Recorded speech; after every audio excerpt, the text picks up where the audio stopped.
Hello,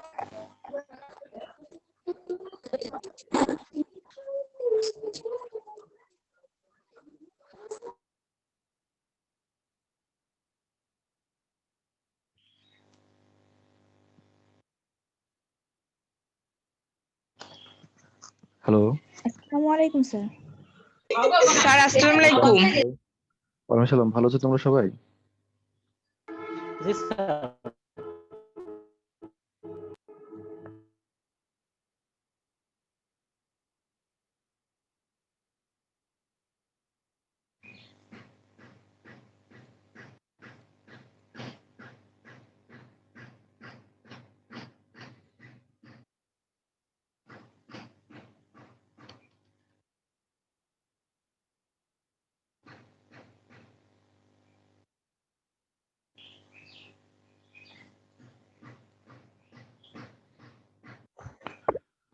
আচ্ছা, আমরা gravitation চ্যাপ্টারটা পড়ছিলাম। আমাদের চ্যাপ্টারের আর কিছু সেরকম এই চ্যাপ্টারের পড়ার মতো নাই, মোটামুটি আমাদের সব কমপ্লিট হয়ে গেছে। আমরা টোটাল লেকচারটা তোমাদের একটু দেখাচ্ছি, যদি কোনো জায়গায় তোমাদের কোনো সমস্যা মনে থাকে বা মনে হতে থাকে আর কি, তো বলতে পারো আর কি। আমাদের গ্র্যাভিটেশন চ্যাপ্টারের মধ্যে আমরা এইসব ইয়েগুলো পড়েছিলাম আর কি, মানে আমরা এখানে যেটা দেখছি, আমরা centre of gravity, centre of mass এটা পড়েছিলাম। আচ্ছা, এখানে একটা কথা আছে যে আমাদের সেন্টার অফ মাস আমরা ওই চ্যাপ্টারে পড়েছি, কিন্তু সেন্টার অফ মাসটা এই চ্যাপ্টারে না, গ্র্যাভিটেশন চ্যাপ্টারে না। এটা আমি ওই সময় বলেছিলাম যে এটা যদিও তোমাদের সিলেবাসে সেন্টার অফ মাস এই চ্যাপ্টারে নাই, কিন্তু সেন্টার অফ গ্র্যাভিটি পড়ানোর আগে যেহেতু ওটা আমাদের জানা দরকার, এই কারণে ওটা একই সাথে পড়িয়ে ফেলেছিলাম। এখন তোমাদের চ্যাপ্টার কি কি বাকি আছে এটা জানতে যে কালকে যেটা জানতে পারলাম যে তোমাদের conservation of energy and momentum সম্ভবত চ্যাপ্টারটার নাম, না, conservation of energy and linear momentum, এটা হচ্ছে তোমাদের চ্যাপ্টারের নাম, প্রথম চ্যাপ্টার যেটা। এই চ্যাপ্টারটা তোমাদের সম্ভবত হয়নি, তাই না? তোমরা সবাই তো একমত নাকি? তোমাদের এই জি স্যার। চ্যাপ্টারটা হয়নি তো? হ্যাঁ। তো এই চ্যাপ্টারটা যেহেতু হয়নি, আমাদের ওই চ্যাপ্টারের মধ্যে আমাদের সেন্টার অফ মাস এই টপিকটা আছে। তো আমরা এটাকে নিয়ে ওই চ্যাপ্টারের মধ্যে চলে যাব। এটা আমাদের নতুন ভাবে পড়ার মানে পড়ানো আমি এখানে মনে করছি না দরকার আছে, যেহেতু আগে পড়িয়েছি। তো তোমাদের ওটা আমি নোট ওখানে দিয়ে দেবো, তোমরা ওটা ওখান থেকে পড়বা। আর আমাদের তাহলে এখানে সেন্টার অফ গ্র্যাভিটি থেকে এই চ্যাপ্টারে শুরু হবে, তোমরা যখন পরীক্ষার সময় পড়বে একই সাথে। তো যেহেতু 1 নম্বর চ্যাপ্টার সহ তোমরা পড়ছো, তাহলে সেই হিসাবে আর আমাদের এখানে বাকি থাকছে না। আচ্ছা, তারপরে আমাদের centre of mass, centre of gravity. Abdullah, তুমি কিছু বলছো? তাহলে মিউট করো তোমার মাইক্রোফোনটা। আচ্ছা, তারপর গ্র্যাভিটেশনাল ফিল্ড এবং গ্র্যাভিটেশনাল পটেনশিয়াল আমরা ক্যালকুলেট করেছিলাম, এবং এটা বিভিন্ন, আচ্ছা এটা আমরা টপিকে যাই তাহলে তোমাদের সুবিধা হবে। টপিকে যাই।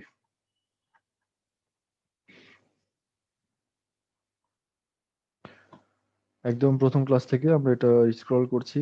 তোমাদের যেখানে সমস্যা মনে হলে আমাকে একটু জানাবা, যে কোনো জায়গায় যদি সমস্যা মনে হয় একটু জানাবা।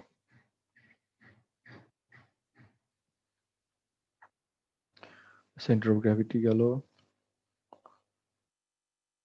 গ্র্যাভিটেশনাল ফিল্ড এবং এবং তাদের ক্যালকুলেশন। গ্র্যাভিটেশনাল ফিল্ড কাকে বলে, এটা পটেনশিয়াল এনার্জিটা কি, গ্র্যাভিটেশনাল পটেনশিয়াল এনার্জি। তারপর কোন একটা পয়েন্টে গ্র্যাভিটেশনাল পটেনশিয়াল এনার্জি কেমন হবে, এবং তার সাথে এসকেপ ভেলোসিটি। এসকেপ ভেলোসিটি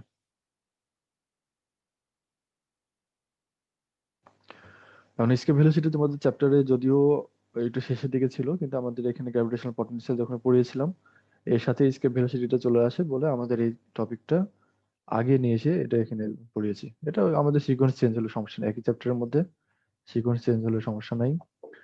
তো এসকেপ ভেলোসিটি আমরা এখানে এটা পড়েছিলাম, যেটা কিনা মিনিমাম যে ভেলোসিটি, যার যে ভেলোসিটি ছিল পরে কোনো বডি আর এটা পৃথিবীর বা ওই প্ল্যানেটের গ্র্যাভিটেশনাল ফিল্ডের মধ্যে আর ফিরে আসবে না, তাদেরকে আমরা বলেছিলাম যে এসকেপ ভেলোসিটি। তো এটাই ছিল ওই জিনিসটা, এবং তার একটা আমরা ইকুয়েশন একটা ফর্ম করেছিলাম যে V equals to root over 2 GR অথবা root of 2 GM divided by R, যেটা পৃথিবীর জন্য 11.2 কিলোমিটার পার সেকেন্ড হয়। ইকুইপটেনশিয়াল সারফেস বলেছিলাম আমরা, যে যে পটেনশিয়াল মানে যে সারফেসে তার পটেনশিয়াল গুলো একই রকম থাকে, একই ভ্যালু থাকে, ওই পটেনশিয়ালটাকে আমরা বলি ইকুইপটেনশিয়াল সারফেস, জানো যেরকম ছিল। তোমাদের গ্লাসে একটা পানি রাখলে পরে পানির প্রত্যেকটা পয়েন্টে যে পটেনশিয়াল হবে সেটা ইকুই পটেনশিয়াল হবে, তার মানে ওই সারফেসটা ইকুই পটেনশিয়াল সারফেস। আচ্ছা, তাহলে কোনো একটা সেলের জন্য এটার বাইরে কোনো একটা পয়েন্টে পটেনশিয়াল আমরা ক্যালকুলেট করেছি এবং সাথে এটার ওই পয়েন্টে ফিল্ড কত হয় এটা আমরা ক্যালকুলেট করেছি। এগুলো আর নতুন ভাবে বলার কিছু নাই, তোমরা একটু দেখবো, যদি সমস্যা মনে করো আমাকে সামনের ক্লাসে বলতে পারো, কোনো সমস্যা নেই। তো আমরা তাহলে এই চ্যাপ্টারটা ক্লোজ করি, আমাদের এই চ্যাপ্টারে আর বেশি কিছু নাই। আমাদের এগুলো সবগুলো পড়বো আর কি, কোনোটাই বাদ দিবে না, সবগুলোই পড়বে। আমাদের Kepler's law of planetary motion, এটা গত ক্লাসের আমাদের শেষ টপিক ছিল, বা এই চ্যাপ্টারের শেষ টপিক ছিল, যেখানে 3টা ল আছে, মানে 3টে সেগমেন্ট আর কি। যেটা কি, যে আমাদের একটা ফোকাসে রেখে, মানে যে কোনো প্ল্যানেট বা স্যাটেলাইট যেটাই বলো, এটা সূর্যকে একটা ফোকাসে রেখে এলিপ্টিক্যাল পাথে এটা অরবিটিং করে। পাথটা হয় এলিপ্টিক্যাল। তার মানে এখানে মেজর অ্যাক্সিস থাকবে, মাইনর অ্যাক্সিস থাকবে, এটা সমান হবে না আর কি, ইসেন্ট্রিসিটি থাকবে এটা সাফিসিয়েন্ট, যেটা কিনা 1-এর থেকে কম হবে, 0 থেকে বড় অবশ্যই। তো যাই হোক, এগুলো আমাদের কিছু ছিল। তারপরে 2 নম্বরটা ছিল যে এটা যে এরিয়াল ভেলোসিটি, এরিয়াল ভেলোসিটি মানে rate of change of area, এটা একই সময়ে একই পরিমাণ এরিয়া কভার করবে, এটা হচ্ছে এরিয়াল ভেলোসিটি। মোট কথা হলো 2 নম্বরে যে এরিয়াল ভেলোসিটিটা কনস্ট্যান্ট হবে, যেটা এখানে বলেছে যে তোমার এখানে এই যে সূর্যটা এবং ওই প্ল্যানেটের যে জয়নিং লাইন, যেটা এই জয়নিং লাইনটা,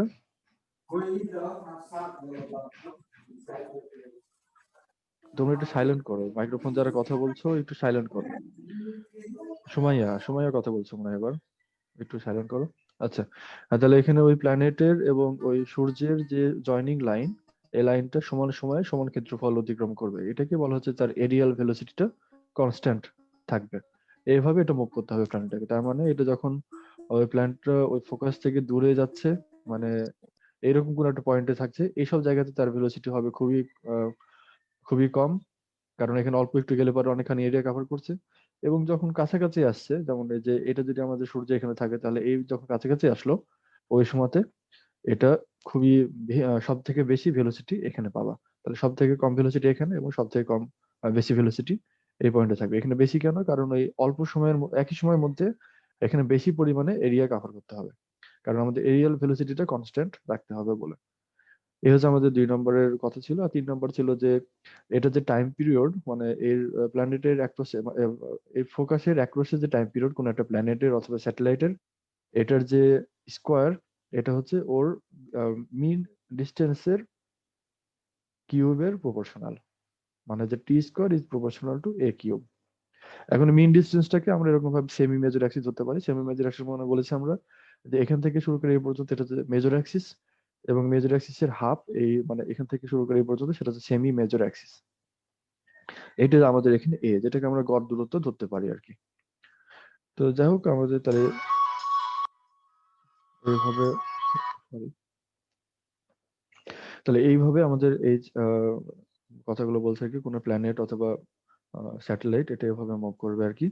এখন এটা যে সূর্যের চারপাশে এরকম হবে তা না, কোনো একটা আলাদা যদি আমাদের এরকম সোলার সিস্টেম যদি থাকে, সৌরজগৎ যদি আলাদা এরকম ভাবে থাকে, মানে কোনো সূর্যের একটা নক্ষত্র, তাই না? এই নক্ষত্র এরকম ভাবে যদি পৃথিবী মানে আরো তো অনেক নক্ষত্র আছে, তাদেরও যদি এরকম ভাবে কোনো প্ল্যানেট থাকে বা ওখানে যদি কোনো স্যাটেলাইট থাকে, তাদের যে মুভমেন্ট, এই মুভমেন্ট গুলো ঠিক এরকমই হবে। তার মানে এখানে আসলে এটা যেরকম ভাবে বলছে যে সূর্যকে কেন্দ্রে রেখে, মানে একটা ফোকাসে রেখে এরকম ভাবে ঘুরছে বৃত্তাকার কক্ষপথে, এটা আসলে যেটা হলো সেটা হচ্ছে নক্ষত্রকে এরকম ভাবে কেন্দ্রে, মানে উপবৃত্তের একটা ফোকাসে রেখে উপবৃত্তাকার কক্ষপথে ওই গ্রহগুলো ঘুরে, যতগুলো গ্রহ আছে ওই সৌরজগতে, সেখানে এই সূর্যটাকে বা নক্ষত্রটাকে এরকম ভাবে ফোকাসে রাখে এবং এভাবে এটা উপবৃত্তাকার কক্ষপথে ঘুরে। তো যাই হোক, আমাদের তাহলে এর মাধ্যমে আমাদের এই গ্র্যাভিটেশন চ্যাপ্টারটা কমপ্লিট হলো। তোমাদের কারো কোনো কোশ্চেন থাকলে বলতে পারো, সম্ভবত নাই, এভাবে আসলে তোমরা দেখোনি যেহেতু এটা বলতে এখনো অসুবিধা, তোমরা একটা দেখবে এবং আমাকে রিভিউ জানাবে আর কি পরে। তো এটা তোমরা পড়তে থাকো, একই সাথে আমরা এরপরে মানে যখন আমাদের ক্লাস খুলবে আমরা পরীক্ষা নিব, এবং পরীক্ষা নেওয়ার আগে তোমাদের এই চ্যাপ্টারটার পুরাটার উপরে আর একটা রিভিউ ক্লাস আমরা নেওয়ার চেষ্টা করবো আর কি, নিবো ইনশাল্লাহ, যাতে করে তোমাদের পরীক্ষা ভালো হয়। তো এটা নিয়ে টেনশনের কিছু নাই। রিভিউ ক্লাসটা আবার এরকম না যে সবগুলো টপিক একদম এ টু জেড পড়ানো হবে, এরকম না, আমরা একটা ক্লাসে বা 2টা ক্লাসের মধ্যেই এটাকে তোমরা মানে পরীক্ষা প্রিপারেশন নিয়ে আসবা, ওই সময় তোমাদের যেহেতু পড়াই আছে, আমরা একটু কিছু বললে পারে আমাদের অনেকখানি আগে যাবে আর কি, অল্প ক্লাসের মধ্যে এটা শেষ করা যাবে। এইভাবে রিভিউ ক্লাসটা আর কি মোটামুটি নেওয়া হবে। তো তাহলে আমরা এই চ্যাপ্টারটা ক্লোজ করছি। হ্যাঁ, কেউ কিছু বলছো? স্যার বাংলাতে আনসার করলে কি মার্কস কম দেওয়া হবে? আচ্ছা, বাংলায় অ্যান্সার তোমরা কেন করবা বলো তো? বাংলায় কি সহজ হবে? জি স্যার, বাংলায় তো না, সহজ হবে। বাংলায় সহজ হবে না, বাংলাতে আরো কঠিন হবে। তুমি যে টার্মগুলো পড়ছো আমি পড়েছি সম্পূর্ণ তোমাকে ইংরেজিতে, তাই না? এখন এই ইংরেজিতে পড়ে তুমি যখন এটাকে বাংলায় কনভার্ট করবা, এই কনভার্ট করার জন্য তোমার আলাদা সময় লাগবে। তো এই সময়টা তুমি কেন ব্যয় করবা? তুমি অন্যান্য কোর্সগুলো, তোমাদের ডিপার্টমেন্টের যে কোর্স, এটা কি ইংরেজিতে লিখছো না বাংলায়?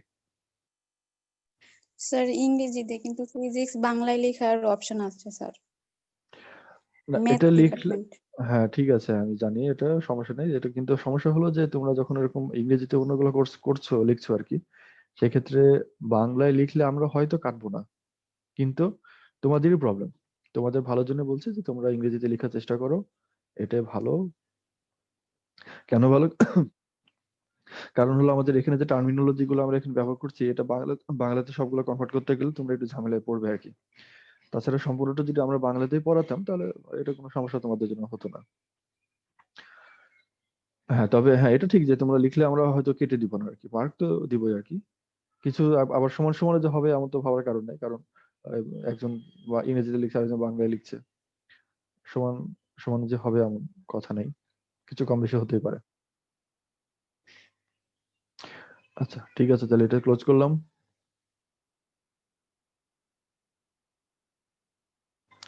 এরপরে আমাদের নতুন চ্যাপ্টার আমরা শুরু করব, conservation of energy and linear momentum.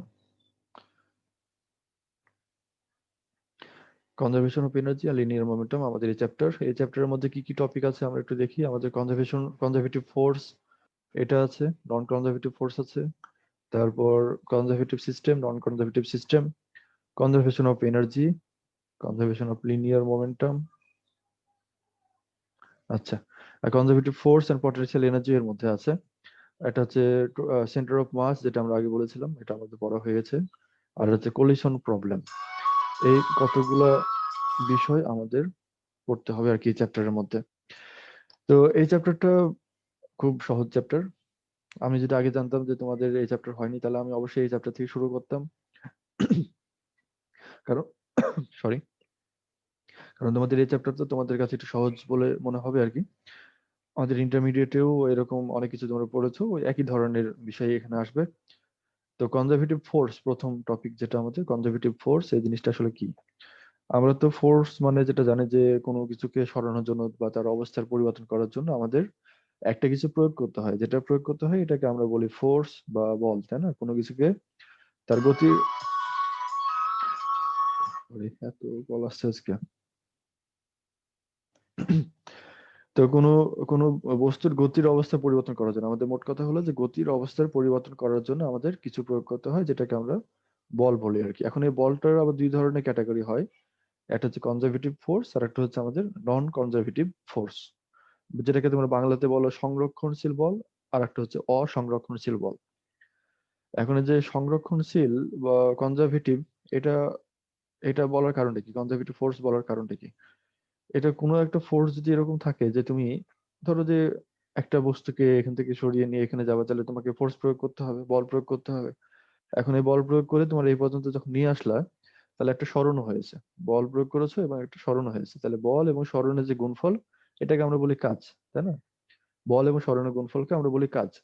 তো একই ভাবে এটা একদম স্ট্রেট লাইন বরাবর না, যে এরকম ভাবে আরবিট্রারি একটা কার্ভড পাথে এরকম ভাবেও যেতে পারে, আঁকা বাঁকা পথেও এই পজিশনে আসতে পারে। তো যদি এরকম ভাবে সোজাসুজি যাই তাহলেও কাজ হবে, যদি বাঁকা পথে যাই এইভাবেও কাজ হবে। এখন বিষয় হলো যে দুই কাজ কি সমান কিনা, যদি সমান হয় তাহলে যে বলের জন্য যে কাজটা, এটাকে আমরা বলবো কনজারভেটিভ ফোর্স বা সংরক্ষণশীল বল। আর কোনো বলের জন্য যে কাজ দুইটা যদি সমান না হয়, তাদেরকে আমরা বলবো নন কনজারভেটিভ ফোর্স বা অসংরক্ষণশীল বল। তাহলে সংরক্ষণশীল বল, এটার হলো সংজ্ঞা হলো যে কোনো একটা বস্তুর উপর যেটা আমরা বল প্রয়োগ করি সেটা যদি কাজ হয়, এবং এই কাজটা যদি আমাদের পাথের উপর ডিপেন্ডেন্ট না হয়, শুধুমাত্র দুইটা পয়েন্টের উপরে, মানে এটা ইনিশিয়াল পয়েন্ট আর ফাইনাল পয়েন্টের উপরে যদি এই কাজের ভ্যালুটা ডিপেন্ড করে, তাকে ওই ফোর্সটাকে আমরা বলবো কনজারভেটিভ ফোর্স। বুঝছো এটা? তাহলে এটা কোন পাথে গেল এটার উপর এটা নির্ভর করবে না, এবং এটা হচ্ছে পুরোপুরি রিভার্সিবল। আরেকটা প্রপার্টি হলো যে কনজারভেটিভ ফোর্স গুলা পুরোপুরি রিভার্সিবল হয়। তার মানে তুমি এখান থেকে এ পর্যন্ত যেতে যে পরিমাণ কাজ তোমাকে করতে হবে, ওখান থেকে আবার ওই পর্যন্ত আসছে ওই একই পরিমাণে কাজ, কিন্তু অপোজিট সাইনের কাজ এখানে হবে আর কি। এই কারণে এটা বলা হচ্ছে রিভার্সিবল প্রসেস। ধরো এখান থেকে তুমি এ পর্যন্ত এটাকে নিয়ে গেলা, এখানে কাজের পরিমাণ হবে mgh পরিমাণে কাজ করতে হবে, কারণ mgটা হচ্ছে আমাদের ফোর্স আর এইচটা হচ্ছে ডিসপ্লেসমেন্ট বা ডিস্টেন্স, যেটা এখানে বলতেই পারো। তাহলে ফোর্স টাইমস ডিসপ্লেসমেন্ট, এটাকে আমরা বলছি এটার ওয়ার্ক। ডিস্টেন্স বললে আবার এখানে একটা ভেক্টর স্কেলার একটা প্রবলেম পড়বে, সেটাতে আমরা যাচ্ছি না, আমরা ডিসপ্লেসমেন্ট বলি।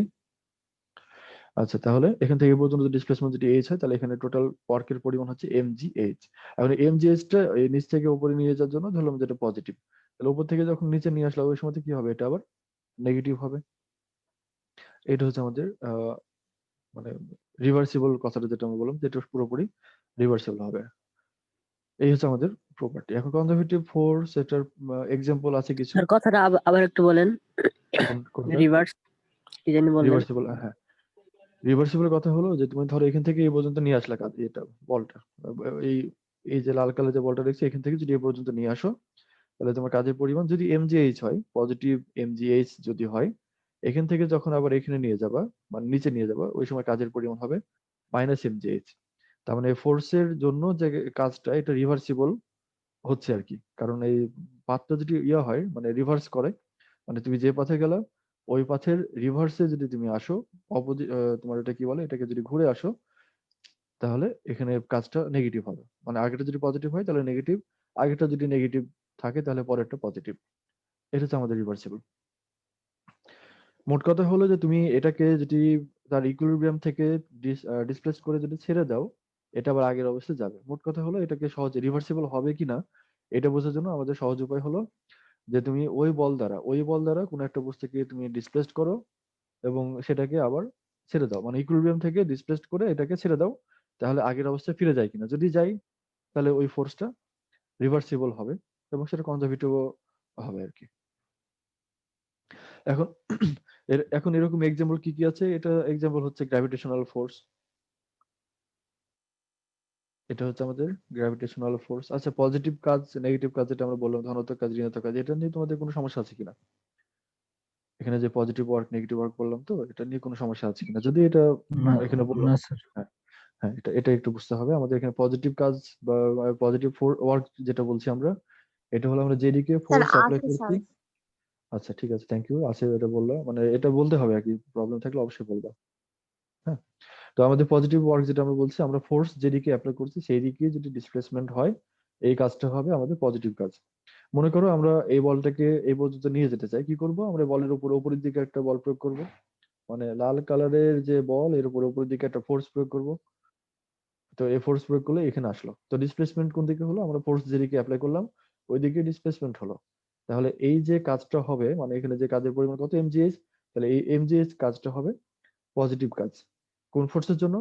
আমরা যে ফোর্সটা উপরে অ্যাপ্লাই করেছি তার জন্য।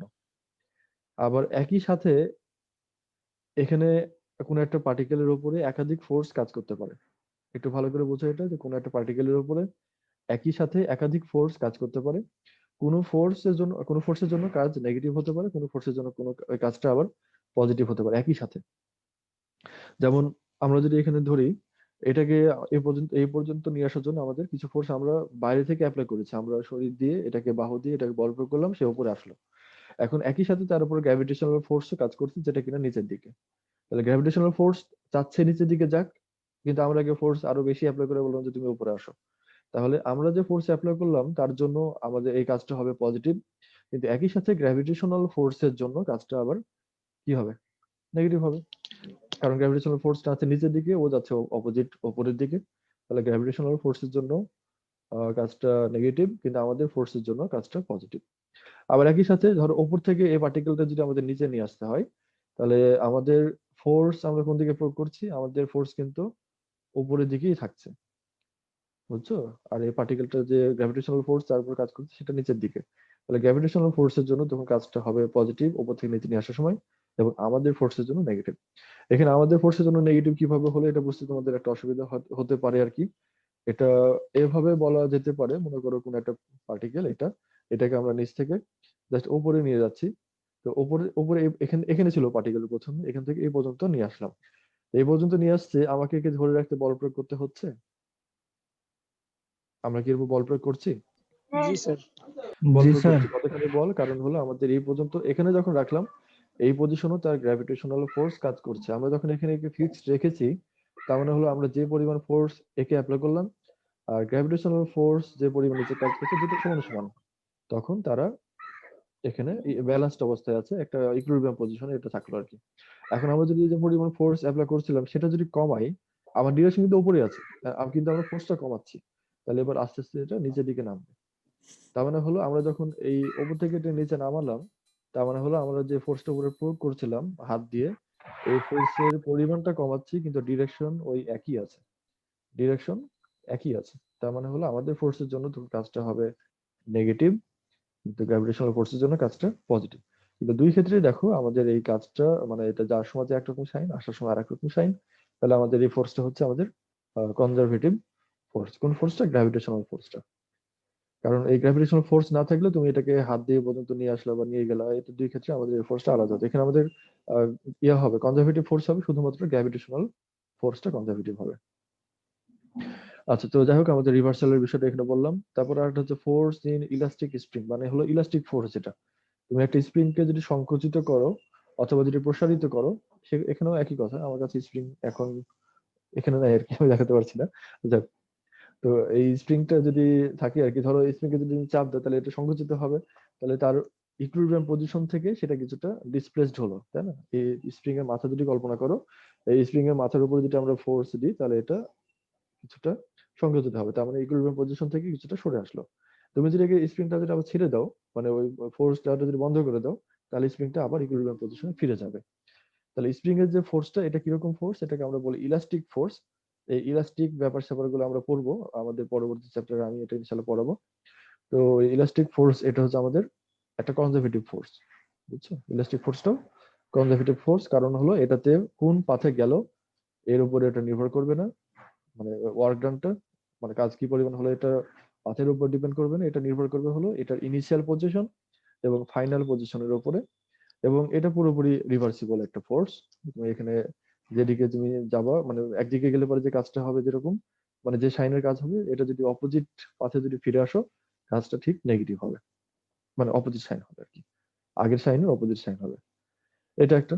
তারপরে কথা হলো ইলেকট্রোস্ট্যাটিক ফোর্স বা চার্জের মধ্যে যে ইলেকট্রিক ফোর্স, যেটা আমরা বলি যে তোমার কুলম্বস ল থেকে আমরা যেটা পাই, F equals to Q one Q two by R square, তোমরা যেটা জানো, এর সাথে একটা কনস্ট্যান্ট থাকবে কে।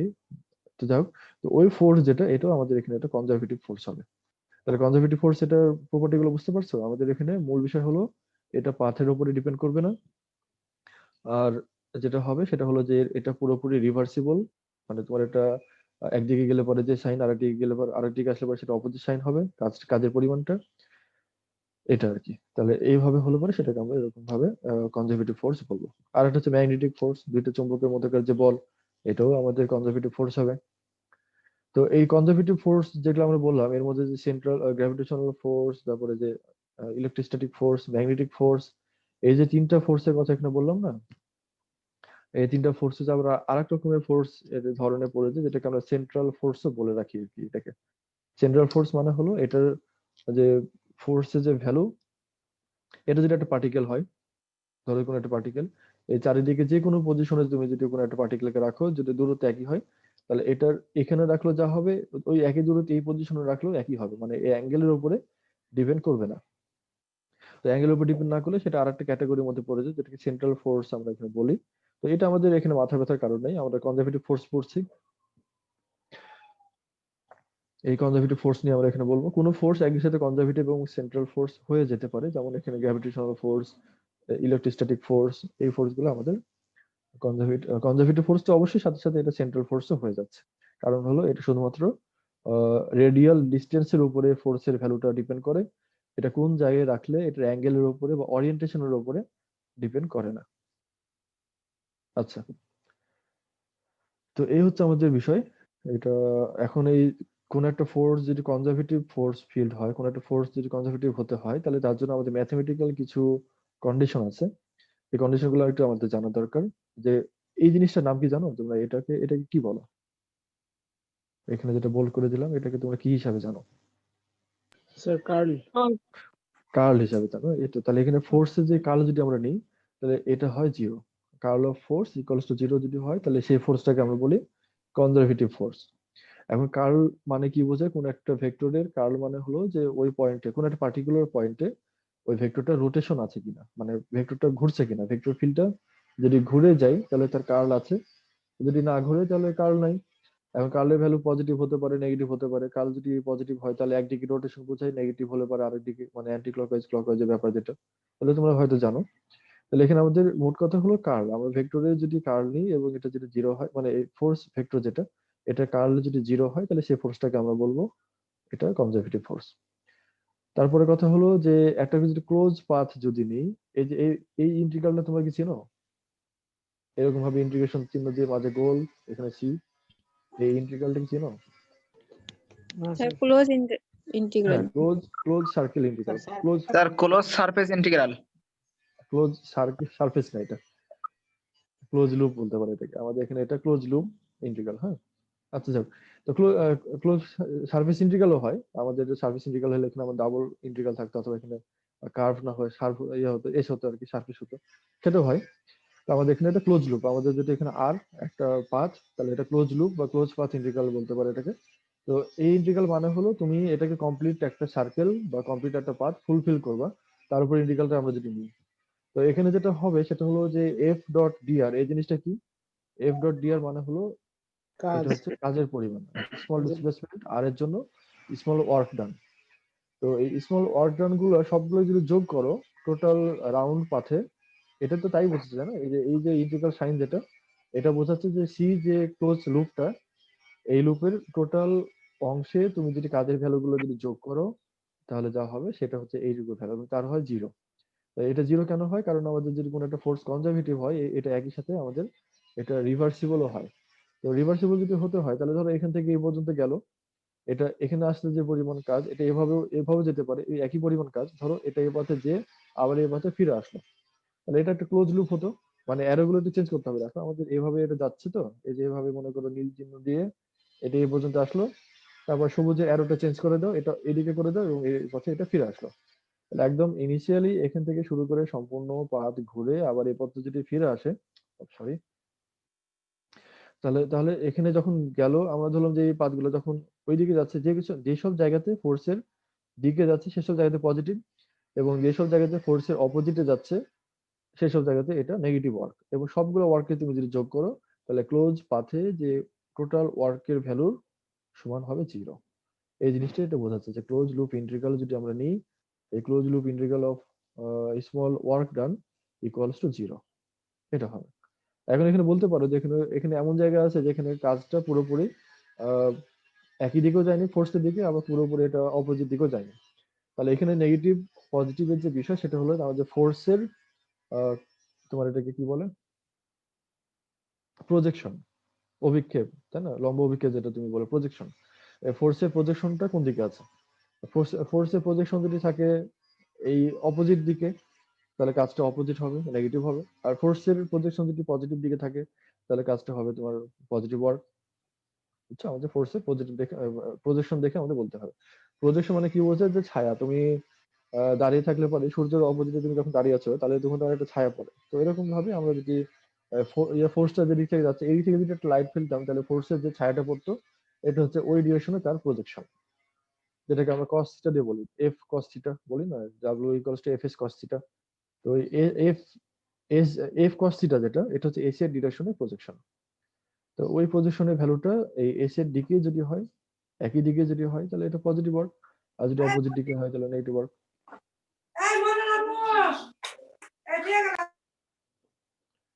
আচ্ছা, তোমরা একটু সাইলেন্ট রাখবা।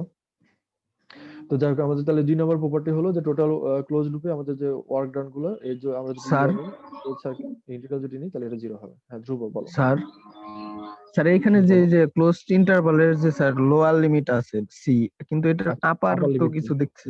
আচ্ছা, আপার লিমিটটা এখানে আমরা ওয়ার্ডে একটু ঝামেলা আছে, বুঝছো? ওয়ার্ডে আমাদের এইভাবে লিমিট যখন আমরা দিতে যাই, এটা আসলে যে ক্লোজ সার্কেল ইন্টিগ্রাল, এটার এই লিমিটটার নিচে এটা আসলে লিমিট হিসাবে নাই। এই সিটা দিয়ে বোঝাচ্ছে এটা ক্লোজ লুপ একটা কার্ভ বোঝাচ্ছে, এটা লিমিট না। তো এখানে ওয়ার্ডে ওইভাবে দেওয়ার কোনো অপশন নাই, এখানে দিলে আমাদের এরকম ভাবে লিমিট আকারে দেখাতে হবে। তবে কোনো লিমিট যখন আমরা এখানে না দিই ওয়ার্ডে, সেটা পিডিএফ এ তোমরা এটা দেখতে পাবে না। পিডিএফ এ এখানে কোনো লিমিট দেখবে না, এখানে এরকম ভাবে বক্স যেটা দেখাচ্ছে এটা একটা আসলে আপার লিমিটের জায়গা, কিন্তু এটা আসলে থাকবে না। আর আরেকটা বিষয় হলো যে এটা আসলে ম্যাথমেটিক্যালি ঠিক কোনটা, এটা পুরোপুরি ঠিক আছে আমাদের, এটা এটা কোনো লিমিট না, এটা বোঝাচ্ছে হলো যে এটা আসলে মূলত এই সিট হচ্ছে ক্লোজ কার্ভ। এটা আমাদের ক্লোজ একটা, এবং ক্লোজটা কেমন, এটা সারফেস না কার্ভ, এই জিনিসটা বোঝাচ্ছে সি দিয়ে। এটা যেটা সারফেস হতো, ক্লোজ সারফেস হলে আমাদের এখানে এস থাকতো, যেহেতু এটা কার্ভ তাহলে এটা সি আছে, বুঝছো? এই হচ্ছে আমাদের বিষয়টা। এটা ক্লিয়ার হলো কি তোমাদের? আরেকবার স্যার, আরেকবার। আরেকবার, আচ্ছা আমি আবারও বলছি, এটা এই গোল চিহ্ন যেটা, ইন্টিগ্রেশন সাইনটা মনে হয় কি বোঝায়, যোগ বোঝায়। এখন এর মাঝে যদি আমরা গোল চিহ্নটা দিই, তার মানে এটা হচ্ছে ক্লোজ, ক্লোজ কিছু একটা। এখন ক্লোজ কি হতে পারে, ক্লোজ দুই রকমের হয়, একটা হচ্ছে ক্লোজ সারফেস হতে পারে, আর একটা ক্লোজ লাইন হতে পারে। ক্লোজ সারফেস কোনটা, একটা ফুটবলের কথা তুমি ধরতে পারো, ফুটবলকে আমরা একটা ক্লোজ সারফেস হিসেবে ধরতে পারি, যে সারফেসে কোনো শুরু বা শেষ তুমি যদি না বলতে পারো, এটা হচ্ছে ক্লোজ সারফেস। একই রকম ভাবে লাইনের শুরু বা শেষ যদি বলতে না পারো, সেটা হচ্ছে ক্লোজ লাইন। ক্লোজ লাইনের এক্সাম্পল হতে পারে একটা সার্কেল, বা হতে পারে যে এইখানে যে কার্ভটা আমরা দেখেছি, এই লাইনটা যদি তুমি এই দিকে ডিরেকশন যদি দেখাতে, তাহলে এটা একটা ক্লোজ লাইন বা ক্লোজ লুপ হতো। ক্লোজ লুপ কিভাবে, যে এরকম ভাবে গেল, যে এটা একটা লুপ ফর্ম করলো, তাহলে লুপে যেহেতু কোনো শুরু বা শেষ নাই, আমরা যে কোনো পজিশন থেকে শুরু বা শেষ ধরতে পারি, তাহলে এটাকে আমরা ক্লোজ লুপ বলবো বা ক্লোজ কার্ভ বলবো। তো এই জিনিসটা বোঝানোর জন্য এরকম ভাবে সি বোঝানো হয়, ক্লোজ লুপ বা ক্লোজ কার্ভ, এটা আসলে হলো এটা সি। আর যদি এটা লুপ না হতো, লুপ হলে তো অবশ্যই ক্লোজ, এটা লুপ, ক্লোজ ছাড়া তো লুপ হবে না। তো এই কার্ভটা যদি ক্লোজ হয়, তাহলে এরকম ভাবে সি থাকবে। এটা যদি কার্ভ না হয়, এটা যদি সারফেস হতো, তাহলে এখানে এস থাকতো। আর ভলিউম সবসময় ক্লোজ, এই কারণে আমরা ক্লোজ ভলিউম কখনো বলি না, ভলিউমটা সবসময় ক্লোজ। তো যে ক্লোজ ইন্টিগ্রাল যেটা, এটা দুই রকমের হতে পারে, একটা লাইনের জন্য বা একটা কার্ভের জন্য, অথবা সারফেসের জন্য। এটা আমাদের যেহেতু এখানে আমরা ডিস্টেন্স বলেছি, তাহলে এটা অবশ্যই লাইনের জন্য হবে বা কার্ভের জন্য, তাহলে এই কারণে সি দিয়েছি। এটা যদি আমাদের এখানে সারফেস থাকতো, কোনো একটা এক্সপ্রেশন যদি এরকম হয় যে এখানে F dot D into surface বা সামথিং কিছু একটা ইন্টু সারফেস, তাহলে আমরা এখানে দেখুন এই surface integral, close surface integral এখানে বসাতাম। এটা এখানে লিমিট না, এটা বোঝাচ্ছে যে ইন্টিগ্রালের ধরনটা কি, বুঝছো? ধ্রুব, ক্লিয়ার হলো এটা?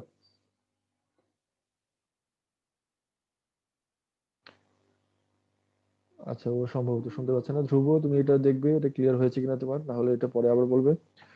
আমরা তাহলে এরপরেরটা যাই, যে ফোর্স ক্যান বি রিটেন। আচ্ছা, এখানে যেটা বললাম যে এটা, ও আচ্ছা, নেগেটিভ সাইনটা ছুটে গেছে, সরি। তো এখানে ফোর্সটা হচ্ছে আমাদের negative gradient of some vector scalar potential.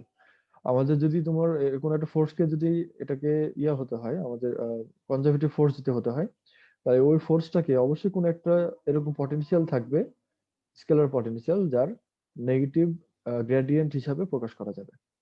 কোনো একটা ফোর্স যদি আমাদের এটাকে কনজারভেটিভ যদি হতে হয়, তাহলে তার একটা ইয়া থাকবে। এখানে একটা ভেক্টর চিহ্ন ছুটে গেছে, আমি একটা ভেক্টর চিহ্নটা দিই, তারপর বলছি।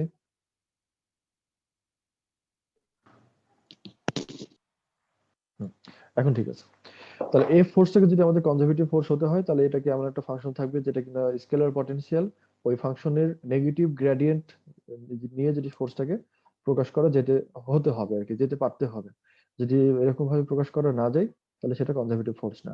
আর কোনো একটা ফোর্সকে যদি কনজারভেটিভ হয়, তাহলে এটা অবশ্যই এরকম আকারে প্রকাশ করা যাবে, যেখানে ফাইট হচ্ছে একটা পটেনশিয়াল। যেমন আমরা একটু আমাদের সাধারণ কথা যদি ধরি, যে আমাদের পটেনশিয়াল হিসাবে আমরা কি জানি, মনে করো গ্র্যাভিটেশনাল পটেনশিয়ালের, আচ্ছা গ্র্যাভিটেশনাল পটেনশিয়াল বাদ দাও, আমাদের ইলেকট্রোস্ট্যাটিক পটেনশিয়াল যেটা, সেটা তো আমরা জানি, বিভব শক্তি। বিভব শক্তির এক্সপ্রেশন কারো কি মনে আছে? আর গ্র্যাভিটেশনাল বলতে পারো, গ্র্যাভিটেশনাল পটেনশিয়ালও বলতে পারো, একই ভাবেই হবে। গ্র্যাভিটেশনাল পটেনশিয়াল অথবা ইলেকট্রোস্ট্যাটিক পটেনশিয়াল, এর এর ভ্যালুটাই তোমাদের জানা আছে কারো?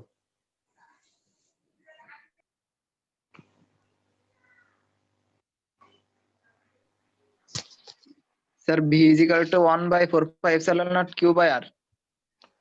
1 by 4 pi epsilon naught মানে একটা something constant into Q by R, এই তো। এটা হচ্ছে আমাদের কোন একটা পার্টিকুলার পয়েন্টে ওই কিউ চার্জের জন্য যে পটেনশিয়াল। তো যাই হোক, তাহলে হ্যাঁ এটা ভালো বলতে পেরেছো। তাহলে ওই এটা যদি এরকম একটা পটেনশিয়াল ধরো, আমরা এই ইলেকট্রোস্ট্যাটিক ফোর্স এটা কিন্তু একটা কনজারভেটিভ ফোর্স। তাহলে এই পটেনশিয়ালটাও আমাদের তাহলে এভাবে প্রকাশ করা যেতে হবে। এখন তুমি চিন্তা করো যে ওই যে 1 by 4 by epsilon naught into Q by R, ওটা যদি কিউ এর ফাই এর ভ্যালু যদি হয়, তাহলে ফাই এর জায়গাতে আমরা ওই ভ্যালুটা বসালাম এবং এর গ্রেডিয়েন্ট নিলাম। তাহলে কি হয় এক্সপ্রেশনটা? গ্রেডিয়েন্ট মানে কি? গ্রেডিয়েন্ট মানে হচ্ছে ডিসটেন্সের রেসপেক্টে ডেরিভেটিভ, তাই না? Partial derivative. মানে তোমার 1 বাই এক্স, 1 বাই ওয়াই বা 1 বাই জেড। আমরা যদি আরই বলি, আমরা এখানে তাহলে মানে মূলত দূরত্বের সাপেক্ষে এটা ফার্স্ট ডেরিভেটিভ আমরা এখানে নিচ্ছি। তাহলে তাই যদি নাও, তাহলে 1 বাই আর কে যদি তুমি দূরত্বের সাপেক্ষে এটা ডেরিভেটিভ নাও, কত হবে? 1 বাই আর মানে হলো আর, আর টু দি পাওয়ার -1। তাহলে এটা যদি আমরা দূরত্বের সাপেক্ষে একবার যদি ডেরিভেটিভ করি, তাহলে minus 1 minus, by R square. হ্যাঁ -1 বাই আর স্কয়ার, এবং এটা যদি এখানে বসাও তাহলে এটা হয় 1 by 4 by epsilon naught Q by R square, আর মাইনাসটা আগে মাইনাসে কেটে যাবে, এবং ফাইনালি এখানে যেটা পাবো এটা হচ্ছে 1 by 4 by epsilon naught Q by R square. এই ভ্যালুটা কি হয়? এটা আসলে আমাদের ফোর্সের ভ্যালু, 1 কুলম্ব চার্জের উপরে ফোর্সের ভ্যালু। বুঝতে পারছো? তাহলে এটা কি ক্লিয়ার হলো তোমাদের? না স্যার, বুঝি নাই। বুঝো না? আচ্ছা, আমাদের এক্সপ্রেশনটা লিখলে সুবিধা হবে। আমরা স্যার এক্সপ্রেশন লিখে দিই। হ্যাঁ স্যার এই এক্সপ্রেশনটার ক্ষেত্রে স্যার এটা তো বলছেন 1 কুলম্ব চার্জের ক্ষেত্রে, যদি এটা অন্য হ্যাঁ কোনো পার্টিকেল হয়। হ্যাঁ, অন্য কোনো পার্টিকেল হলো তুমি ওই গ্র্যাভিটেশনাল ফোর্সের কথা ধরো, একইভাবে হবে, একইভাবেই হবে।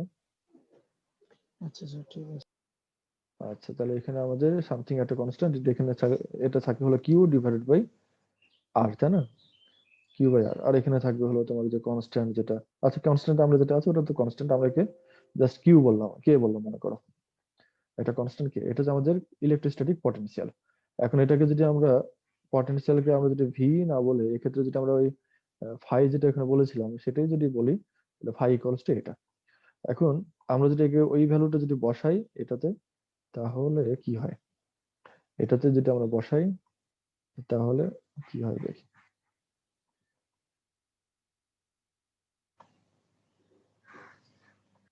তাহলে এটার উপরে আমাদের এই ডেরিভেটিভটা হচ্ছে, এবং এটার ভ্যালুটা মানে কি? এটা মানে হলো জাস্ট 1 বাই ডেল ডেল আর, আর কি ডেল ডেল আর, তাই না? এই জিনিসটা। তাহলে এটা যদি তুমি হিসাব করো, তাহলে এখানে যেটা হবে সেটা হচ্ছে আমাদের ডেরিভেটিভ নিলে পরে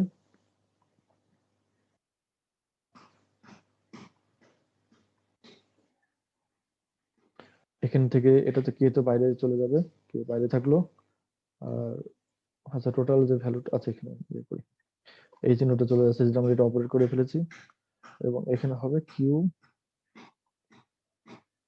এখানে একটা মাইনাস সাইন, এবং কিউ বাই আর স্কয়ার। দেখো এটা এখন বুঝতে পারছি কিনা? এইটুকু অংশ, এইটুকু অংশ আমাদের এক্সাম্পল, এই কারণে এটাকে রেড কালার করে দিলাম। তাহলে এভাবে আমরা এটাকে বলতে পারি। তাহলে এখন এটা যেটা হলো সেটা আসলে আমাদের মূলত এটা 1 কুলম্ব চার্জের উপরে যে ফোর্স, যেটাকে আমরা বলি ইলেকট্রিক ফিল্ড ইন্টেন্সিটি, যেটা কিনা একটা 1 কুলম্ব চার্জের উপরে আমরা ফোর্স ধরতেই পারি। বুঝছো? এটা জি স্যার, বুঝছি। এখন এটা 1 কুলম্ব চার্জ যদি না হয়, তুমি কোন একটা ইয়া যদি বলো, বেশি যদি চার্জ ইয়ে বলো, তাহলে তার জন্য এখানে কিউ দিয়ে গুণ হবে। 1 কুলম্ব চার্জ যদি না হয়, বেশি চার্জ যদি হয়, তাহলে কিউ দিয়ে এটাকে মাল্টিপ্লাইড হবে। যাক, আমাদের এখানে এটা মূলত ফোর্সের ডাইমেনশন, এটা চলে আসছে আর কি। ডাইমেনশন যদি কল্পনা করো তাহলে এটা মূলত ফোর্স। তো যাক, তো এইভাবে এটাকে প্রকাশ করা যেতে হবে। একই রকম ভাবে গ্র্যাভিটেশনাল ফোর্সের জন্য এটা প্রযোজ্য। গ্র্যাভিটেশনাল পটেনশিয়াল যেটা আমরা জানি যে জিএম বাই আর, তাই না? জিএম বাই আর, ওই জিএম বাই আর কে তুমি এটাকে ইয়া করো, এর সাথে বসাও, একই রকম ভাবে আর স্কোয়ার আসবে, এবং ফাইনালি এটা GM by r square. GM by r square মানে কি? কোন একটা পার্টিকুলার পয়েন্টে গ্র্যাভিটেশনাল ফিল্ড ইন্টেন্সিটি, তো যেটা কিনা 1 কেজি কোনো একটা মাসের উপরে যে গ্র্যাভিটেশনাল ফোর্স, তো এটাও একটা ফোর্স। যাক, তাহলে আমাদের এটা হচ্ছে মূলত যেটা বললাম আর কি, একে অবশ্যই এরকম ভাবে কোন একটা পটেনশিয়ালের, যেটা স্কেলার পটেনশিয়াল, অবশ্যই স্কেলার পটেনশিয়ালের গ্রেডিয়েন্ট হিসাবে প্রকাশ করা যেতে পারতে হবে। যদি পাওয়া যায়, তাহলে এই ফোর্সটাকে আমরা বলবো কনজারভেটিভ ফোর্স। তো এই কনজারভেটিভ ফোর্সের জন্য আমাদের কন্ডিশন মূলত তিনটাই। মানে ম্যাথমেটিক্যাল কন্ডিশন তিনটাই এরকম ভাবে হতে হবে। তোমরা যেহেতু ম্যাথমেটিক্স, অ্যাপ্লাইড ম্যাথমেটিক্স এখানে পড়ছো, তোমাদের এই ভ্যালু গুলো লাগবে বলে আমাদের এটা আরো বেশি এটা জোর দিয়ে বলা যে তিনটা প্রপার্টি তোমরা মনে রাখবে অবশ্যই কনজারভেটিভ ফোর্স হওয়ার জন্য। এখন এই নন কনজারভেটিভ ফোর্সের জন্য কি কন্ডিশন? নন কনজারভেটিভ মানে বুঝতেই পারছো কি, খুবই সহজ। আমাদের কনজারভেটিভ মানে যেরকম ভাবে বললাম, যেটা পাথ ডিপেন্ডেন্ট হওয়া যাবে না, এই পাথে গেলে যে পরিমাণ কাজ এই পথে গেলেও একই পরিমাণ কাজ হবে, কারণ আমাদের পয়েন্ট গুলো ফিক্সড। আমাদের ডিস্টেন্স ডিসপ্লেসমেন্ট যদি একই থাকে, তাহলে এটা কোন পথে গেল, এরকম ভাবে বাঁকা পথে গেল বা আরো 3 মাইল ঘুরে তারপর এখানে আসলো, কাজের পরিমাণ জাস্ট এখান থেকে এইটুকু যে কাজের পরিমাণ mgh এটাই হবে। এটা হচ্ছে কনজারভেটিভ ফোর্সের প্রপার্টি। তাহলে এরকম ভাবে যদি না হয় সেটাকে আমরা বলবো নন কনজারভেটিভ ফোর্স। অথবা হতে পারে এরকম ভাবে যে এদিকে গেল, এখানে যেতে যে পরিমাণ কাজ আসার সময় তো একই পরিমাণে কাজ, তাহলে একই কথা বলছি যে এটাও নন কনজারভেটিভ হবে। আসলে নন কনজারভেটিভ যদি হয় তাহলে ওটা সবগুলোর জন্য এটার যেটা হচ্ছিল আর কি কনজারভেটিভ ফোর্সের জন্য সেটা হবে না, সোজা কথা। তার মানে এখান স্যার থেকে এই পর্যন্ত গেলে কাজটা, হ্যাঁ বলো। স্যার নন কনজারভেটিভ এর ক্ষেত্রে স্যার এই যে বাঁকানো পথটা স্যার, হুম, হ্যাঁ স্যার বাঁকানো নীল পথটা কালার। যদি নেওয়া হয়, জি স্যার, বাঁকানো পথটা যদি নেওয়া হয় এবং সেটাই যদি সরণ হিসেবে ধরা হয়, অর্থাৎ mgh এর মান যদি এই বাঁকানো পথের মানটুকুই বসানো হয়, তাহলে কি স্যার সেটা কি নন কনজারভেটিভই থাকবে? হ্যাঁ আমি এটা বলছি নন কনজারভেটিভ। তুমি যদি সরণ নাও তাহলে সরণ নিলে পরে কিন্তু ঘুরে ফিরে এটাই আসছে। তাহলে যদি তুমি ডিসপ্লেসমেন্টের কথা যদি বলো ভেক্টর, তাহলে ভেক্টর নিলে পরে এরকমই আসছে। এবং সেখানে তোমার এটা নন কনজারভেটিভ হবে কিনা, এখন বিষয় হলো তুমি যখন এরকম ভাবে যাচ্ছ, ফোর্সটা যদি নন কনজারভেটিভ হয় তাহলে তখন এটা কাজের পরিমাণগুলো সমান হবে না। ডিসপ্লেসমেন্ট এটাই এটাই থাকবে, কিন্তু কাজের পরিমাণটা সমান হবে না। কেন সমান হবে না? কারণ হলো আমরা যখন এই পথে যখন যাচ্ছি, তখন এই পথে বেশি গেলে পরে আমাদের এইটুকু যাওয়ার জন্য কাজ, এইটুকু যাওয়ার জন্য কাজ, এইটুকু দেখো এটার জন্য এদিকে যে প্রজেকশন হবে এটার কিন্তু প্রজেকশন ঠিক উল্টা, তাই না? এইটুকু যাওয়ার জন্য যে প্রজেকশন ফোর্সের, জি আর স্যার, এখান থেকে এইটুকু যাওয়ার জন্য যে ফোর্সের যে প্রজেকশন হবে সেটা একটা আরেকটা উল্টা। জি তো স্যার, একটা আরেকটা উল্টা যদি হয় তাহলে তুমি এখানে যদি হিসাব করো, আমাদের ফোর্স কি হওয়া উচিত? জিরো হওয়া উচিত। কনজারভেটিভ ফোর্সের জন্য যে ওয়ার্ক ডান এটা জিরো হওয়া উচিত। কিন্তু তুমি যদি নন কনজারভেটিভ ফোর্সে, তাহলে এখান থেকে এই পর্যন্ত আসার জন্য কাজ করতে হবে, আবার এখান থেকে এই পর্যন্ত যাওয়ার জন্য কাজ করতে হবে। এবং টোটাল কাজের পরিমাণ কি হবে তখন একটা একটা যখন যোগ করছো, দুইটাই যেহেতু একই ভ্যালু, তাহলে তখন আর এটা মানে ক্যান্সেল আউট হওয়ার কোনো আর সম্ভাবনা নাই, দুটো জাস্ট যোগ হয়ে যাবে। সেক্ষেত্রে আমাদের এই পথে গেলে পরে কাজের পরিমাণটা অনেক বেড়ে যাবে। যাক, আমরা তাহলে এখানে নন কনজারভেটিভ ফোর্সের যে কথা যেটা বলছিলাম, নন কনজারভেটিভ ফোর্স হলে পরে এটাকে আমাদের যে পাথের উপর ডিপেন্ড করবে ফোর্সের ওয়ার্কের পরিমাণটা, ওয়ার্ক ডানটা কাজটা নির্ভর করবে হলো তুমি কোন পাথে যাচ্ছ। পাথ যদি আমাদের বেশি লম্বা হয় কাজের পরিমাণও লম্বা হবে, এবং পাথ কম হলে পরে কাজের পরিমাণ কম হবে। যদি তুমি রিভার্স করো, মানে যে পাথে গেলে ওটা যদি উল্টা দিকে আসো, তাহলে এটা সাইনটা নেগেটিভ হবে না, মানে অপোজিট সাইন হবে না, এটা আবারও যে সাইন ছিল ওই একই সাইনে এটা থাকবে আর কি। এবং এই যে কনজারভেটিভ ফোর্স যেটা আমরা বললাম, এটার রেসপেক্টে নন কনজারভেটিভ ফোর্স যেগুলো, এই নন কনজারভেটিভ ফোর্স গুলো মূলত ডিসিপেটিভ ফোর্স। মানে যেসব ফোর্সের জন্য আমাদের শক্তি ব্যয় হয়, মানে শক্তি ব্যয় হয় মানে কি, এটা আমাদের কোনো কাজে লাগে না আর কি, মানে কাজে লাগে না এমন খাতে ব্যয় হয় আর কি। তো এগুলোর এক্সাম্পল কি, এটা হচ্ছে আমাদের মূলত ওই যে তোমার যে নর্মাল ফোর্স বা এয়ার ড্র্যাগ ফোর্স বা ফ্রিকশন ফোর্স যেটা বলো, এগুলো সবগুলো মানে মূল কথা হচ্ছে ফ্রিকশন, ফ্রিকশন ফোর্স। এই ফ্রিকশন ফোর্সের জন্য আমাদের মূলত এই নন কনজারভেটিভ ফোর্সটা হচ্ছে আমাদের মূলত ফ্রিকশন ফোর্সটা হচ্ছে নন কনজারভেটিভ ফোর্স। কারণ কিভাবে এটা, তুমি একটা পার্টিকেল যখন একটা সারফেসের উপর দিয়ে নিয়ে যাবে, ধরো আগে যে ছবিটা, এই ছবিটাই এই যে এই পার্টিকেলটা একটা সারফেসের উপর দিয়ে তুমি এই পর্যন্ত নিয়ে আসবে আর কি। ওই সারফেসের উপর দিয়ে যখন যাচ্ছ, যখন তোমার সারফেসের সাথে এর একটা ফ্রিকশনাল ফোর্স আছে, তো ওই সারফেসের সাথে যে ফ্রিকশনাল ফোর্স, এই ফোর্সটা হচ্ছে নন কনজারভেটিভ। তখন কি হবে, তুমি যখন এরকম ভাবে যাচ্ছ, তুমি যেদিকে যাচ্ছ তার অপোজিট দিকে সবসময় ফ্রিকশন কাজ করে, এটা আমরা জানি। আমরা আমাদের মোশন যেদিকে, ফ্রিকশনাল ফোর্স এটা জাস্ট অপোজিট ডিরেকশনে। তাহলে আমরা যেদিকে যাব তার অপোজিটে যখন ফোর্সটা কাজ করবে, আমাদের কাজের পরিমাণ সব সময়তেই ওই মানে ওই ফ্রিকশনাল ফোর্সের জন্য যে কাজের পরিমাণ এটা সবসময়তেই নেগেটিভ হবে। কারণ আমি যেদিকে ফোর্স অ্যাপ্লাই করছি আমাদের পার্টিকেল সেদিকে যাবে, এটা ঠিক, কিন্তু ফ্রিকশনাল ফোর্স কাজ করবে সবসময় অপোজিটে, তার মানে ফ্রিকশনাল ফোর্সের জন্য কাজের পরিমাণ সবসময়তেই নেগেটিভ। এবং এটা যদি তুমি যোগ করো তাহলে টোটাল কাজের পরিমাণ এটা আর কখনো মানে কমার সম্ভাবনা নেই, সবগুলো নেগেটিভ যোগ হয়ে অনেক বড় একটা কাজ হবে আর কি। এটা একটা রাউন্ড ট্রিপের জন্য এটা কখনো জিরো হবে না। তো এর মাঝে যেটা আমরা বলেছি যে এয়ার ড্র্যাগিং ফোর্স, এই ড্র্যাগিং ফোর্সও একটা ফ্রিকশনাল ফোর্স। তুমি যখন একটা এখানে আচ্ছা এখানে একটা এক্সাম্পল দেখানো হয়েছে ছবিতে, দেখো একটা বেসবল ব্যাট, এখানে এখানে বেসবল লাগছে এবং লাগার পরে কি হবে, এটা মানে যখন টাচ করলো আর কি, ওই পজিশন এখানে দেখানো হয়েছে। মনে করো খেলার মুহূর্তে যেটা একটা বল আসছে, ওই বলটা এসে বেসবল ব্যাটে এখানে লাগলো, কেবল কেবল এখানে স্ট্রাইকটা হচ্ছে, ওই সময়কার ফটো হচ্ছে এটা। এবং এরপরে কি হবে, বলটা ছুটে সামনে চলে যাবে। এখন বলটা যখন ছুটে সামনে চলে যাচ্ছে, এটা বাতাসের মধ্যে দিয়ে যাচ্ছে। এখন বাতাসের মলিকুলের সাথে এর একটা ফ্রিকশন আছে, ওই বাতাসের মলিকুলের সাথে যে ফ্রিকশন, এটাকে আমরা বলছি হলো এয়ার ড্র্যাগ। বাতাসের মধ্যে যাওয়ার সময় যে যে ফ্রিকশনাল ফোর্স যেটা, এটা হচ্ছে এয়ার ড্র্যাগ। তুমি যেদিকে যাবা বাতাসের মধ্যে দিয়ে যখন যাচ্ছ তুমি, তোমার মনে হবে যে এই ড্র্যাগটা সবসময় অপোজিট দিকে কাজ করছে। তাহলে ওই এয়ার ড্র্যাগের জন্য তোমাকে আবার কাজ করা লাগবে কিছু। যে কাজটা হবে এয়ার ড্র্যাগের জন্য, এই কাজটা সবসময় নেগেটিভ, কারণ তুমি যেদিকে যাচ্ছ তার অপোজিটে সবসময় কাজ করবে। এবং সম্পূর্ণ এয়ার ড্র্যাগের কাজটা যদি যোগ করো, এটা কখনো রাউন্ড ট্রিপের জন্য জিরো হবে না। তো এটা হচ্ছে আমাদের মূলত একটা নন কনজারভেটিভ ফোর্স। আর একটা হচ্ছে তোমার নর্মাল ফোর্স, যদি তুমি এখানে বলো, এটাও একটা নন কনজারভেটিভ ফোর্স। কেন নর্মাল ফোর্সটা? নর্মাল ফোর্স মানে হচ্ছে যখন বলটা এখানে স্ট্রাইক করলো, স্ট্রাইক করলে পরে বলটা কাজ করছে কিভাবে, এর সাথে পারপেন্ডিকুলারলি। তো পারপেন্ডিকুলারলি যদি কাজ করে, তাহলে এই ফোর্স দিয়ে তুমি যে কাজ করবা, এই কাজটা তুমি রাউন্ড ট্রিপের জন্য এখানে পাচ্ছ না আর কি। তো যাই হোক, এগুলো হচ্ছে আমাদের মূলত নন কনজারভেটিভ। ধরুন নেবে, আচ্ছা নর্মাল ফোর্সের কথা যেটা বলছি, নর্মাল ফোর্সটা তুমি এখানে কিভাবে অ্যাপ্লাই করছো? ধরো বলটা এখানে এসে ব্যাটে লাগলো, ওই সময়তে বলটা কিভাবে লাগছে, আমরা ধরে নিচ্ছি এটা জাস্ট পারপেন্ডিকুলারলি এটার সাথে, ব্যাটের সাথে এটা স্ট্রাইক করছে। তো পারপেন্ডিকুলার যে ফোর্স, এটাকে আমরা বলি নর্মাল ফোর্স। নর্মাল মানে হলো পারপেন্ডিকুলার, মানে লম্বালম্বি আর কি, বুঝছো?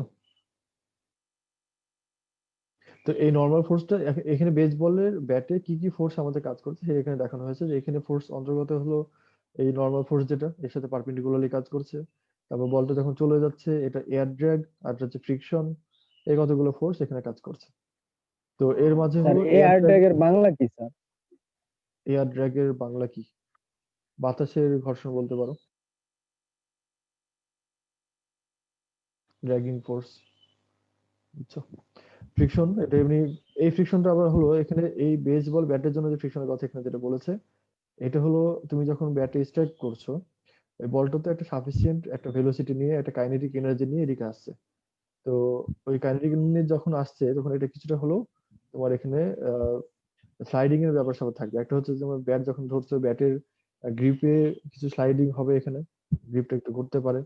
অথবা এমন হতে পারে যে তোমার আহ মানে যদিও খুবই মাইক্রোস্কোপিক, তুমি যদি একটু এখানে পায়ের নিচে মাটিটা যদি একদম না হয়, মানে পুরোপুরি আহ খুব শক্তভাবে যদি না থাকে তার কি, সেখানে একটা ফ্রিকশন হতে পারে। এই কতগুলো ফ্রিকশনের আর কি এখানে সোর্স এখানে আছে আর কি। এক্ষেত্রে আমাদের মোট কথা হলো যে নন কনজারভেটিভ ফোর্স হতে হলে আমাদের এখানে আমাদের কাজের পরিমাণগুলো আহ, মানে রিভার্সাল হওয়ার সম্ভাবনা নাই, এবং সবগুলো যোগ স্যার করার পরে একটা আমাদের হচ্ছে ঘর্ষণ বল, হ্যাঁ, ঘর্ষণ বল নন কনজারভেটিভ বল। ঘর্ষণ বল হচ্ছে নন কনজারভেটিভ ফোর্স। এটা যে কোনো ফ্রিকশন, তোমার যত রকমের ফ্রিকশন আছে সব ফ্রিকশনই নন কনজারভেটিভ ফোর্স। আচ্ছা, এখন এই এতগুলো কথা বললাম নন কনজারভেটিভ ফোর্স, তাহলে আরো কিছু বলতে হয় আর কি। আমাদের কনজারভেটিভ নন কনজারভেটিভ যে ফোর্সটা, এটা ম্যাক্রোস্কোপিক্যালি দেখলে পরে এরকম হয়। তুমি ধরো কোন একটা পার্টিকেলকে, একটা আছে এখানে ছবিটা নাই আর কি, একটা টেবিলের উপর দিয়ে মনে করো কোন একটা পার্টিকেলকে এরকম ভাবে মুভ করাচ্ছ, তাহলে আমরা বলছি যে আমাদের কাজের পরিমাণগুলো মানে একই রকম হচ্ছে না, এটাকে আমরা বলছি নন কনজারভেটিভ ফোর্স। এটা ম্যাক্রোস্কোপিক্যালি দেখলে, ম্যাক্রোস্কোপিক্যালি দেখলে পরে এরকম হয়। মাইক্রোস্কোপিক্যালি দেখলে এটা কেমন হয়? মাইক্রোস্কোপিক মানে হলো যে আমরা যদি আণুবীক্ষণিক ভাবে দেখতাম, প্রত্যেকটা মলিকুলের কথা যদি দেখতাম, তাহলে কি হতো? তাহলে এখানে যে ফ্রিকশনাল ফোর্স, এটার উৎস কোথায়? তুমি যখন টেবিলের উপর দিয়ে হোক বা যে কোনো একটা সারফেসের উপরে আরেকটা সারফেসকে, আরেকটা বডিকে যখন নিয়ে যাচ্ছ, যেমন হতে পারে আমি এই যে ক্যালকুলেটরটার উপর দিয়ে আমি এরকম ভাবে এটাকে মুভ করাচ্ছি, তাহলে এর মধ্যে কিছু ফ্রিকশনাল ফোর্স আছে আর কি। এখন ফ্রিকশনাল ফোর্সের সোর্স কোথায়? এই যে সারফেসটা, এটা পুরোপুরি প্লেন না, এটার সারফেসটাও পুরোপুরি প্লেন না। ওই সারফেসের যে মলিকুল গুলোর কথা তুমি যদি চিন্তা করো, তাহলে একটা মলিকুলের খাদের সাথে আরেকটা মলিকুলের খাদ যখন আটকে যাচ্ছে, ওই সময় এটা ফ্রিকশনটা উদ্ভব হচ্ছে আর কি। তো তাই যদি হয়, তাহলে আমরা যখন এরকম ভাবে নিয়ে গেলাম, তাহলে ওই মলিকুল গুলাকে কিছুটা হলেও আমরা ডিসপ্লেস করছি তার ইকুইলিব্রিয়াম পজিশন থেকে। এখন মলিকুল গুলো যদি আমরা ডিসপ্লেস করি তাহলে এটা তার ইকুইলিব্রিয়াম পজিশন আমি পরে ফিরে আসবো অবশ্য। তো ডিসপ্লেসটা যদি করছি তখন এটা কি হচ্ছে, এটা তার যে পজিশনে ছিল, ইকুইলিব্রিয়াম পজিশনটা যেটা ছিল, এটা কোন ফোর্সের জন্য ছিল? এটা মূলত ইলেকট্রোস্ট্যাটিক ফোর্সের জন্য ছিল। আমরা এটা জানি তো, মলিকিউল গুলো ডিসপ্লেসমেন্ট মানে মলিকিউল গুলো তার নিজের অবস্থানে থাকে কোন ফোর্সের জন্য? এটা কি জানো তোমরা? কোন একটা সলিড পার্টিকেলে মলিকিউল গুলা তার নিজ নিজ অবস্থানে কি ফোর্সের জন্য লেগে থাকে? তার আন্তঃআণবিক বলের জন্য। হ্যাঁ, আন্তঃআণবিক বল। সেই আন্তঃআণবিক বলটা মূলত কি ধরনের ফোর্স? গ্র্যাভিটেশনাল ফোর্স নাকি ইলেকট্রোস্ট্যাটিক ফোর্স নাকি রকম? Sir electrostatic force. আন্তঃআণবিক আকর্ষণ বল। হ্যাঁ, আন্তঃআণবিক আকর্ষণ বলটা। স্যার হ্যাঁ, একজন ইলেকট্রোস্ট্যাটিক ফোর্স। হ্যাঁ, ইলেকট্রোস্ট্যাটিক ফোর্স। তো ইলেকট্রোস্ট্যাটিক ফোর্সটাও তো আমাদের এক ধরনের কনজারভেটিভ ফোর্স, তাই না? তো তার মানে আমরা যদি এরকম ভাবে আণুবীক্ষণিক ভাবে দেখতাম তাহলে যেটা আমরা নন কনজারভেটিভ ফোর্স বলছি, এই নন কনজারভেটিভ ফোর্স গুলোও অনেকগুলো কনজারভেটিভ ফোর্সের সমন্বয়ে গঠিত। কথাটা একটু তোমাদের কাছে একটু কঠিন মনে হতে পারে, তো একটু খেয়াল করো যে আমাদের নন কনজারভেটিভ ফোর্স যেটা ফ্রিকশনাল ফোর্স, এই ফ্রিকশনাল ফোর্সের যে উদ্ভব এটাও হচ্ছে অনেকগুলো কনজারভেটিভ ফোর্সের সমন্বয়। তো যাক, আমরা সেটা অত কঠিনের মধ্যে যাব না, আমরা সহজের মধ্যে থাকি। আমাদের কনজারভেটিভ মানে আমরা বুঝবো যে যে ফোর্সের জন্য একটা রাউন্ড ট্রিপে কাজের পরিমাণ শূন্য হবে, মানে এটার পাথ ডিপেন্ডেন্ট হবে না। ওয়ার্ক যেটা হবে সে ওয়ার্কটা ফোর্সের জন্য পাথ ডিপেন্ডেন্ট হবে না। আমরা যেই পাথে যাই ইনিশিয়াল এবং ফাইনাল পজিশন যদি একই থাকে সেটার কাজের পরিমাণ একই থাকবে, তাহলে সেটা কনজারভেটিভ। আর যদি না হয় এটা নন কনজারভেটিভ। এটা আমাদের মূল কথা, এটা মনে রাখতে হবে। এবং কনজারভেটিভ ফোর্স হলে পরে আমাদের এই কিছু কন্ডিশন এখানে ফুলফিল করতে হবে অবশ্যই। এই তিনটে ফুলফিল হবে একই সাথে, যে কোনো একটা হবে বাকি দুটো হবে না, এমন হবে না। কোন একটা ফোর্স যদি কনজারভেটিভ হয় তাহলে তিনটা প্রপার্টি তারা একই সাথে হোল্ড করবে, এই আর কি। তাহলে এরপরে আমরা যাই যে কনজারভেটিভ ফোর্সের মতোই আরো কিছু টার্ম আছে, যে টার্মগুলো হলো কনজারভেটিভ সিস্টেম। কনজারভেটিভ সিস্টেমটা কি? আমাদের কনজারভেটিভ ফোর্সের মতোই, যে কোনো সিস্টেম যদি এমন হয় যে যে সিস্টেমে যে ফোর্সের ওয়ার্ক ডানের যে পরিমাণ এটা তার পাথের উপরে ডিপেন্ডেন্ট না, ইন্ডিপেন্ডেন্ট অফ পাথ। এটা শুধুমাত্র এর যে ইনিশিয়াল এবং ফাইনাল পজিশনের উপরে তার এনার্জি ফাংশন গুলো ডিপেন্ড করবে। এনার্জি ফাংশন মানে হলো এটা হতে পারে কাইনেটিক এনার্জি, হতে পারে পটেনশিয়াল এনার্জি, অথবা হতে পারে ওয়ার্ক। বুঝছো? এটা সবগুলো এটা মিলে হলো এনার্জি ফাংশন কথা যেটা আমরা বলছি।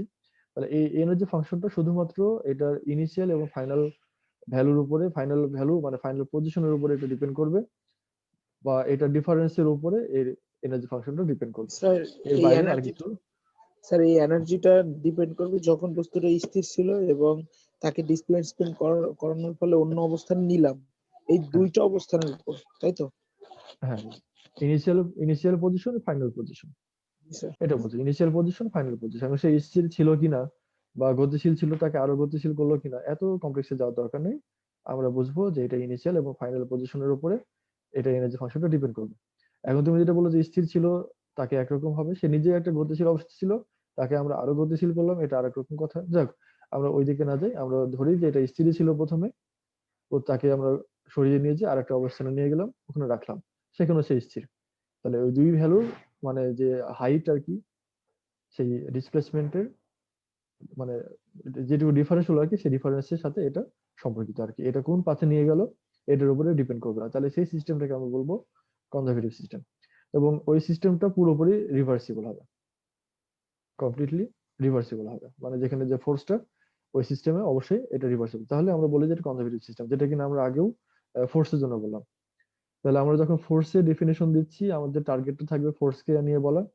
যখন আমরা সিস্টেমের ডেফিনেশন দিচ্ছি ওই সময়তে আমাদের টার্গেট হবে ওই সিস্টেমকে নিয়ে বলা। আমাদের যা কিছু কথা হবে সবগুলো সিস্টেমকে নিয়ে। আমরা দেখো এখানে বলেছি যে কনজারভেটিভ সিস্টেমটা এমন একটা সিস্টেম হবে যে সিস্টেমে ফোর্স এগুলো হবে। বুঝছো? আর যখন আমরা কনজারভেটিভ ফোর্সের কথা বললাম তাহলে কনজারভেটিভ ফোর্সটা এমন একটা ফোর্স যার জন্য আমাদের এই জিনিসগুলো হবে। তো এইভাবে তোমাদের একটু খেয়াল রাখতে হবে, আমাদের যখন ডেফিনেশন দিবা অবশ্যই এভাবে বলবা। আর নন কনজারভেটিভ সিস্টেম একই রকম। নন কনজারভেটিভ সিস্টেম হলে যেটা হবে সেটা হচ্ছে আমাদের এটা পাথ ডিপেন্ড করবে, ডিপেন্ডেন্ট অন পাথ। এটা ইকুয়াল এবং ফাইনাল পজিশনের উপর ডিপেন্ড করবে না এনার্জি ফাংশনটা, বা এই ডিফারেন্সের সাথে সমান না, not equal to difference between final initial value of position বলতে পারো। আবার এটা কমপ্লিটলি ইরিভার্সিবল হবে, এটা রিভার্সিবল না, এটা কমপ্লিটলি ইরিভার্সিবল, এটা পুরোপুরি আগের অবস্থায় ফিরে যাওয়া সম্ভব না। এই আর কি। তো আমাদের এগুলো আমাদের নন কনজারভেটিভ ফোর্স, নন কনজারভেটিভ সিস্টেম। হ্যাঁ বলো, আমি বুঝতে পারিনি তোমার কথা।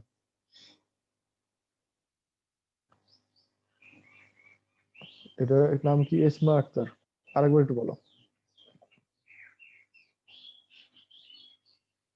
আচ্ছা, সম্ভবত ব্যাকগ্রাউন্ডে এমনি কথা বলছে। যাক, আমাদের তাহলে স্যার তোমাদের নন কনজারভেটিভ সিস্টেমের 2 নাম্বার পয়েন্টটা বুঝিনি স্যার। নন কনজারভেটিভ সিস্টেমের 2 নম্বর পয়েন্ট। ও আচ্ছা, not equal to difference between final and initial values of energy function. এখানে এটা যেটা বলতে যাচ্ছে যে not equal to difference between final. আচ্ছা,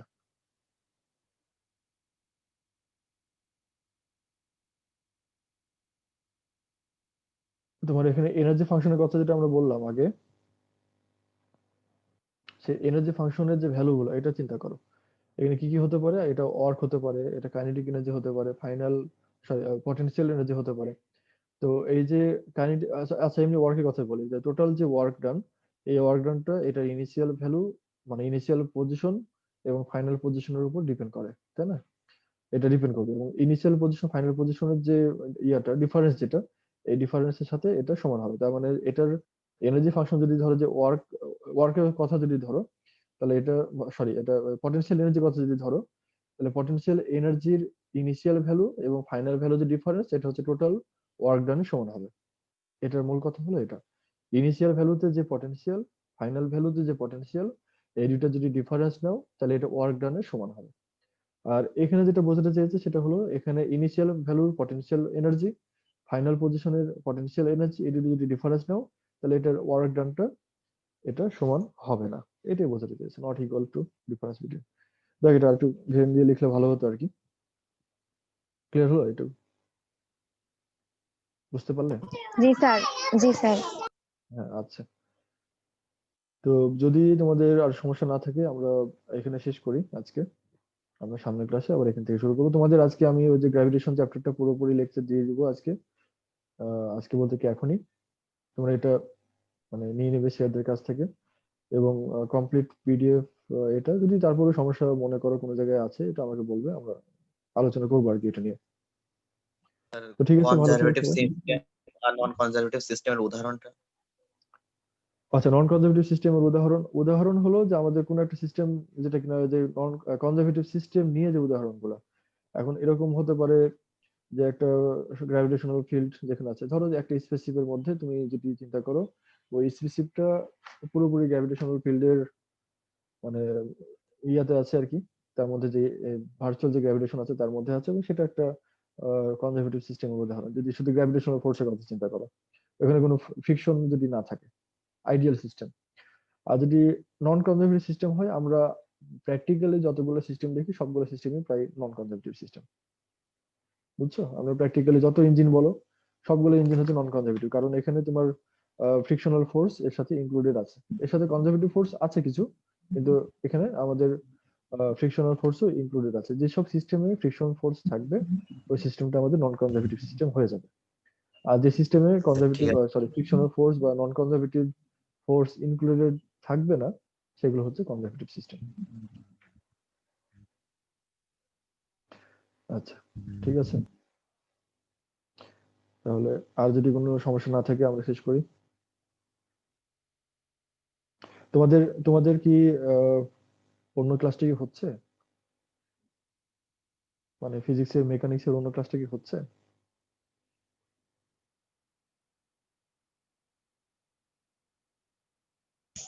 না স্যার। আচ্ছা, এটা স্যারের সাথে যোগাযোগ করে তোমরা একটা ক্লাসটা একটা সময় ঠিক করে নিয়ে এটা শুরু করে দাও। আর তোমাদের এমনি নিজের ডিপার্টমেন্টের ক্লাস তো সবই হয় নাকি? আমাদের ক্লাস কিন্তু শেষ হয়ে গেছে, আমরা ক্লাসের বাইরে আলোচনা করছি, তোমরা চলে যেতে পারো।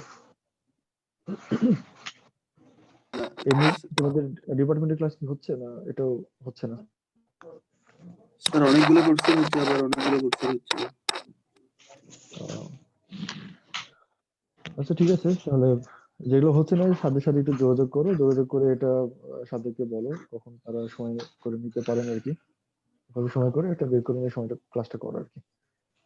তো ঠিক আছে, তাহলে ভালো থেকো সবাই। আল্লাহ হাফেজ। আসসালামু আলাইকুম স্যার। ওয়ালাইকুম সালাম।